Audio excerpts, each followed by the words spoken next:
5 seconds to go.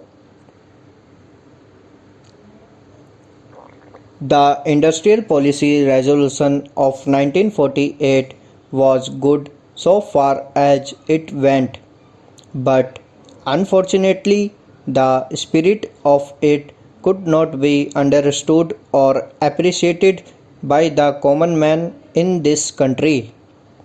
So, a new orientation of this policy was given, and the Honorable Prime Minister, after his return from China, publicly declared that the future policy of the country, or rather the future pattern of society, will the socialist pattern. That was further emphasized by the resolution passed at the Awadi session of the Congress and later reiterated by Sri Devar, President of the Indian National Congress. I am very glad to say that the spirit of it has been caught by the nation today. If I may say so, the nation has taken up the challenge for security, the socialist pattern of society. It behoves all sections, both inside this house as well as outside, without having mutual recriminations, to try and propagate in a sincere manner and establish the socialist pattern of society indicated by the statements of the great leaders of our country. It may be relevant and pertinent if I refer to a few sentences from the memorandum presented on the 4th June 1939 by our Prime Minister, who was the chairman of the All India Planning Committee, which came into existence when there was provincial autonomy in the provinces. On pages 39 and 40 of that report, he stated, "It is clear that the drawing up of a comprehensive national plan becomes clearly an academic exercise with no relation to reality unless the planning authority or those to whom it is responsible are in a position to give effect to the plan. If this authority is powerless or circumscribed or restricted and has limited activities, it cannot plan. An essential prerequisite for planning is thus complete freedom and independence for the country and removal of all outside control. This implies that the country possesses in itself full sovereign authority to take any measures, adopt any policies, and form any relations with other countries as may seem best to its governing authority in the interests of the country and its people. National independence is thus an indispensable preliminary for taking all the steps that might be found necessary for carrying out the 5-year plan in all its various aspects throughout the whole country.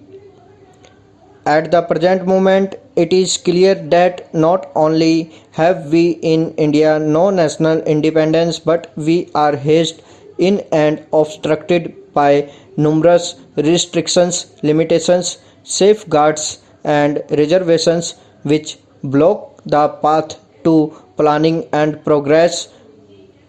Our plan for national development must therefore be drawn up for a free and independent India.